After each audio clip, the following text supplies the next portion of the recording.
preseason times released for the games. Let's start there. So first game, Jaguars. The Browns will be there for Urban Meyer's NFL debut in Jacksonville. That's a Saturday, 7 o'clock. Giants is a home game, 1 o'clock on Sunday, August 22nd.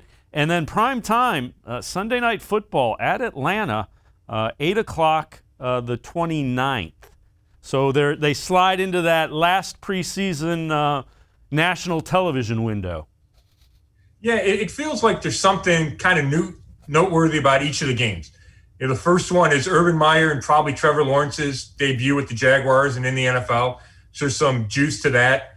Then you get a home game, the only home game of the preseason, and it's at 1 o'clock, which is kind of a weird start time for preseason against the Giants. Only chance for fans to see the Browns in the preseason. And then you go prime time to end it, and who knows how Kevin Stefanski's going to use his guys during the preseason. There's only 3 games. You don't want to get guys hurt. Who knows how he's going to use guys, but that could be the game where you see the most from your starters. So I think for a preseason probably doesn't mean a whole lot. At least there's something to sink your teeth into.